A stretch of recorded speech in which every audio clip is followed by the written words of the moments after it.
Cette maladie nous a perturbés nous tous, hein, mais ça nous a servi de leçon. Bien sûr, bien sûr. De dire, ouais. Mais côté artistique également, les artistes ont eu beaucoup de problèmes. Vous avez eu à subir beaucoup de pertes aussi. Oui, c'est vrai.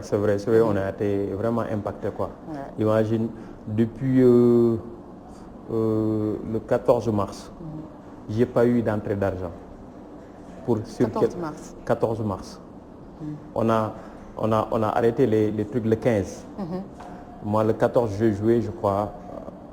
À partir du 14 jusqu'à présent, on n'a pas eu d'entrée d'argent.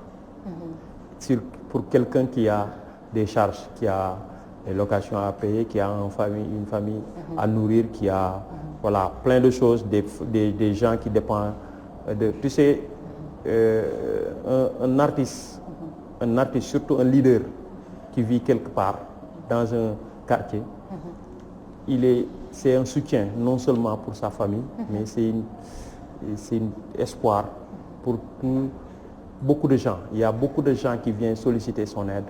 Bien sûr. Des gens, à chaque fois que quelque chose se passe dans le quartier, tu as ton enveloppe qui vient. On demande des soutiens.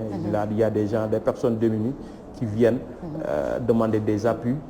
Donc, les gens croient que les artistes, quand ils gagnent de l'argent, c'est pour eux-mêmes. Alors que dès que tu as ton nom qui sort à la télé, dès que tu as tes vidéos qui sortent à la télé, tu suscites l'espoir. C'est les gens, et les gens viennent demander de l'aide de partout. Des gens qui, dès qu'ils savent là où tu habites, les gens qui demandent ton numéro de téléphone, parce que juste qu'ils te voient à la télé que tu es une personne bien, tu es une personne gentille, ils t'adressent. Yakar lo quoi, comme on dit. Donc ils ont l'espoir, donc ils demandent. Donc nous, de notre côté, souvent, on demande, on utilise notre image pour demander des appuis, pour redistribuer à travers nos associations, à travers nos fan clubs et tout ça. Donc, si on n'a plus rien à récolter, ça va être très difficile et ça va se répercuter sur ces gens-là.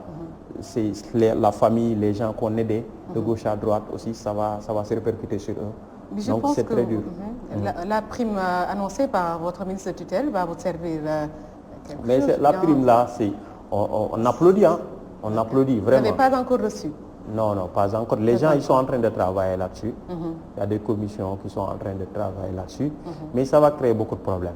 Parce que 3 milliards, c'est beaucoup quand on l'entend. Mais c'est rien par rapport aux impactés, par rapport à ce qu'on a perdu.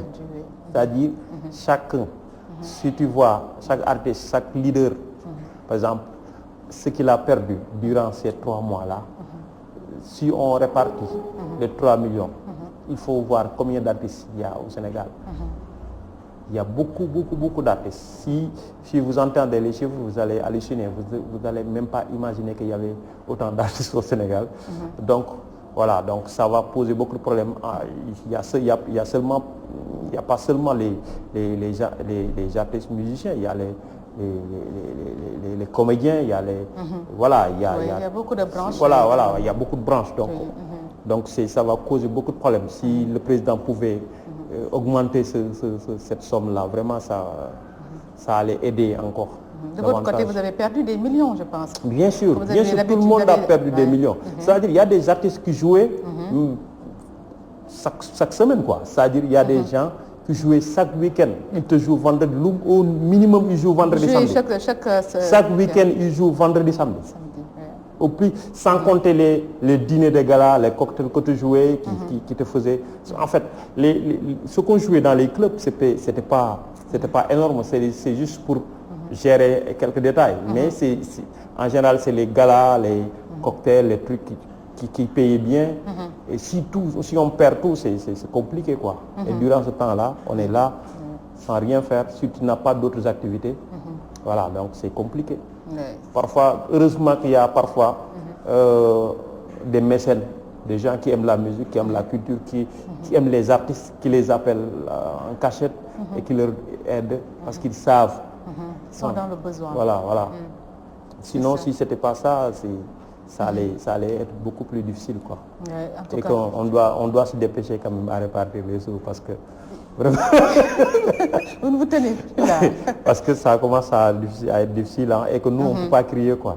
c'est-à-dire on peut pas crier parce que voilà.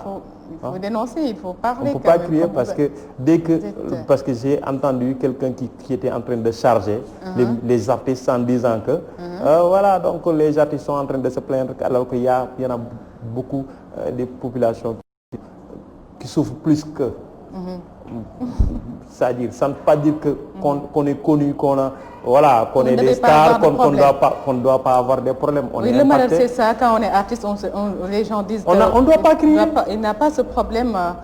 Les artistes n'ont pas de problème. C'est-à-dire, les gens ils ont des problèmes, ils viennent vers nous. Mais nous, on a des problèmes, on va vers eux. Oui, tout à fait. C'est ça le problème. Et puis nous, on a tu sais, les artistes sénégalais, ils vivent de sutura, quoi, comme on dit. C'est-à-dire, ils aiment s'habiller, ils aiment montrer chez nous, il y en a trop, alors que vraiment, c'est pas la réalité. Ils vendent du rêve, quoi. Alors que franchement, parfois, ils vivent voilà, très difficile. Voilà, donc il faut qu'on comprenne ça. Je pense que votre cri du cœur a été entendu par votre ministre de tutelle, le ministère de la Culture.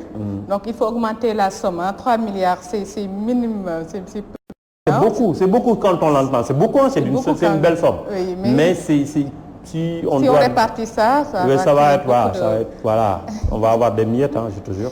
Voilà, donc en tout cas, merci beaucoup, Yoro. Ouais, c'est moi qui vous remercie. Voilà, nous allons vous laisser donc donner une petite note musicale avant de quitter.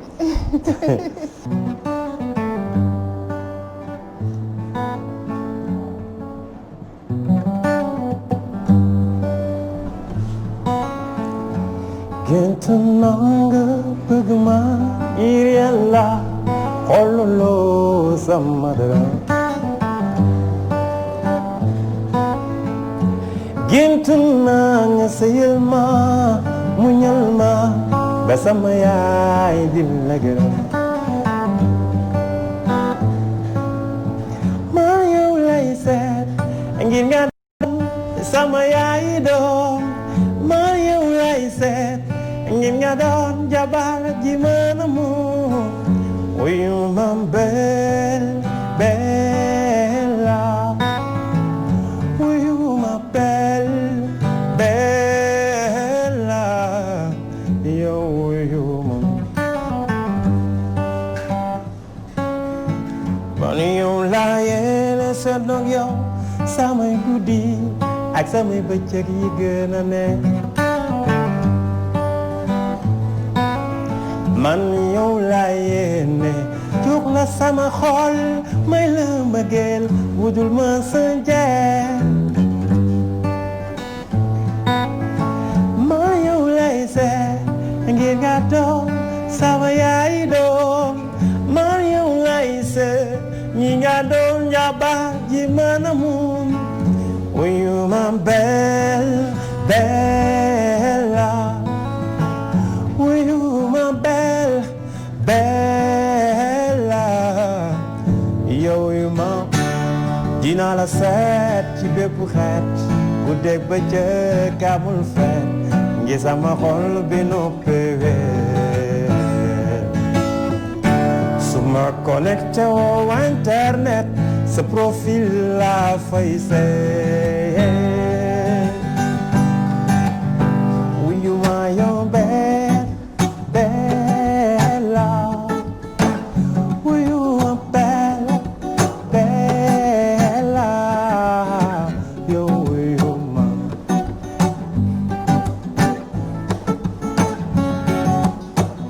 si du jaaxaan yow sama waay tanal.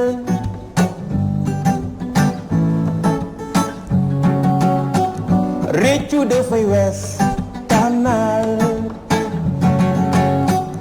soxna yaa ngi nii tanal waay. ji nga jël ji la jël ji ñuul la jëlal ci yow la dis yaay seet.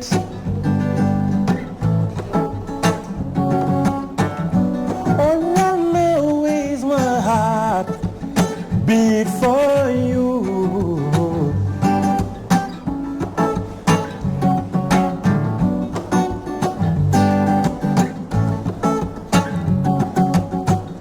nekk ngay seet mu di la seet su ngeen daje mu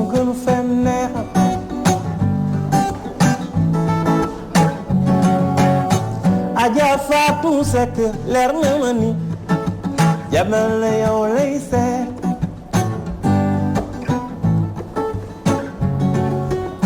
yaayu ma teg mbàcc mama Aïda sama yaay ji sa jikko ji neex na ma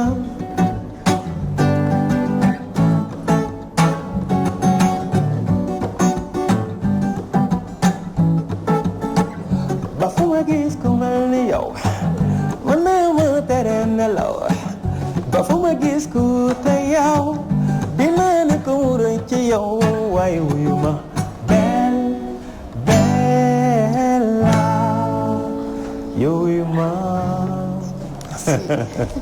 Là c'est la fin de ce numéro de Cercle des Arts. Un grand merci.